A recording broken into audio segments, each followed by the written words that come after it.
Petit message simple et concis. S'il y a un truc que vous devez absolument essayer, vous battre à chasser de votre vie, c'est l'orgueil. C'est l'orgueil. Ça touche tout le monde. Même moi, ça m'arrive de me sentir orgueilleux. Ne confondez pas l'orgueil à la frime. C'est deux choses différentes. L'orgueil est quelque chose qui peut vous faire perdre énormément dans votre vie. J'ai un jeune frère au Congo, on a eu une discussion, pour ne pas le citer. Moïse Akwala, suspendu. Il m'a dit, esthétique, il faut faire attention avec les personnes orgueilleuses. Parce que même l'orgueil, ça se contamine. Les mauvaises mœurs corrompent les bonnes mœurs. Il faut faire très attention. En amour, on n'est pas orgueilleux. On dorlote même certaines personnes. Même Dieu dorlote ses oins. Et pourtant, c'est lui qui nous donne le souffle de vie. C'est une réalité. Souvent, on tombe sur des vidéos. Hey, moi, tu me fais ça, tu sors de ma vie. Moi, machin, tu... Mais toi, tu es qui? Toi, tu es qui?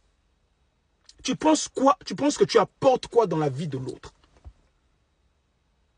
Ça se trouve, la personne que tu dis, sors de ma vie, a plus à t'apporter que toi, tu l'as apporté. Ne te sens pas gonflé d'orgueil. Tu n'es rien. Spirituellement, tu es vide. Émotionnellement, tu es vide. Financièrement, tu es vide. Tu es vide. Tu es un vidéreux. S'il y a un combat spirituel, c'est toi qu'on appelle pour chasser les démons. Tu es vide. Même pour te lier à t'associer à la prière, tu es vide. Financièrement, quand il y a des problèmes dans votre famille, c'est toi qu'on appelle pour donner de l'argent. Même pour quand quelqu'un est mort, on te poursuit. Donc financièrement, tu es vide. Tu as parfois même des loyers en retard. Ton compte se bat là-bas avec je ne sais pas combien dans le compte. Tu es vide. Mais c'est toi qui t'enfles d'orgueil sur un comportement incompréhensible de ta part. Non, la personne, moi, je fais...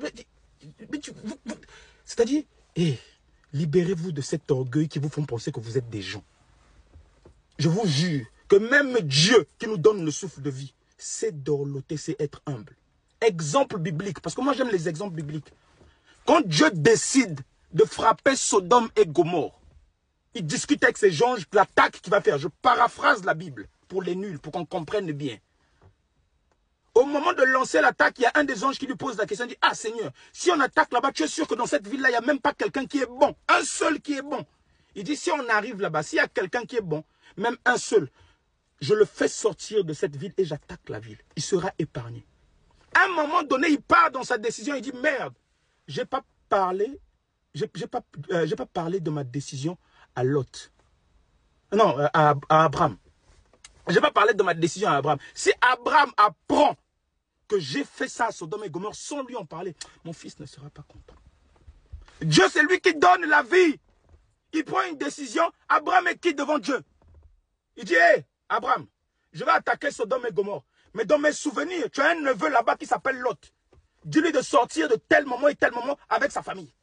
C'est comme ça que Lot fut sauvé par la connexion divine d'Abraham. Parce que Dieu avait dorloté. Dieu s'est dit non, ça fait mal. Si David n'était pas humble, quand Dieu lui a donné la révélation qu'il sera roi un jour, avec de l'huile seulement, le jour que le roi lui a appelé, non, le roi n'a même pas appelé, le roi n'était pas bien. On a demandé, on cherche un guitariste là-bas pour aller jouer pour le roi. David, tu sais jouer la guitare? Il a dit oui. On lui a dit, va égayer le roi là-bas jouer la guitare. Si David était rempli d'orgueil, il a dit, oh, Dieu, moi, m'a promis. Il a prophétisé sur ma vie que je deviendrai roi. Qu'est-ce que je vais aller au palais là-bas, aller jouer la guitare? Mais alors que c'était sa connexion pour rentrer dans la royauté, pour qu'il voie comment les choses se passent dans la cour des rois. Il faut savoir saisir des opportunités. Vous savez, j'étais en Afrique là récemment. Vous savez, celui qui décide de chercher là où on trouve le pétrole là, combien il est payé? Comment il est dorloté?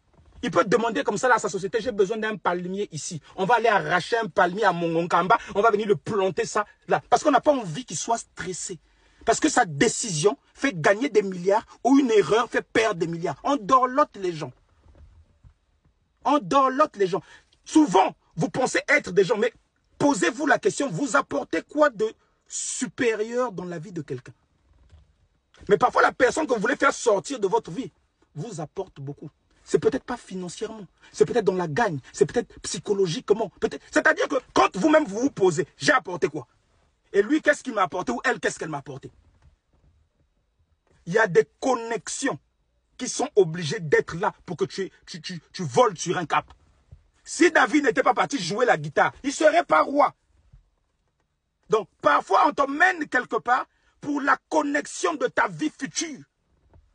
Est-ce que tu comprends? C'est pas mon milieu.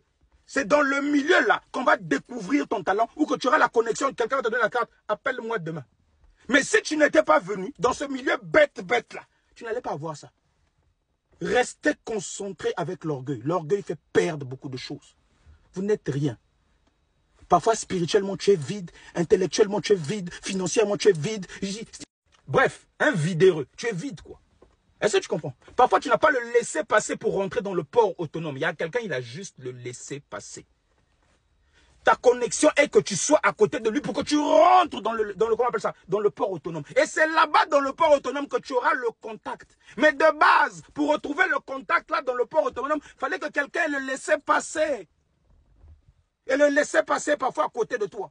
Bon, si tu avais dit, sors de ma vie, tu ne m'apportes rien. Pas ton orgueil. Des fois, réfléchissez quand vous parlez. Les réseaux sociaux vous rendent con, hein. Des fois. Réfléchissez. La vie, ce n'est pas le lait. Je vous ai dit, même notre Dieu là, qui nous donne le souffle de vie, il peut décider comme ça là. Esthétique, tu meurs demain. J'ai tchai. J'ai tchai. Est-ce que tu comprends? Quelqu'un peut voir ma mort demain. Il y a des gens qui peuvent se rentrer en, comment on appelle ça, en supplication pour demander pardon. Ils ont une connexion particulière avec le Seigneur. Ils changent le destin. Parce qu'il les a écoutés. La connexion. Tu ne sais pas là où les gens t'emmènent. C'est toi qui es rempli d'orgueil. Tu es qui? Tu es qui? Là, ce que tu pries là tous les jours. Ta connexion avec quelqu'un? Ta connexion avec quelqu'un? Prenez l'exemple de David. Yendoulé. Ah, sœur de ma vie. Mais toi-même, tu apportes quoi? Tu n'es rien. On est tous rieneux. Mais c'est l'homme qui fait l'homme. L'argent, plus de l'argent fait beaucoup d'argent. 5 doigts ne peuvent pas laver le visage. Faut tout, un doigt ne peut pas laver le visage. Il faut 5 doigts. Yendoulé. Ah.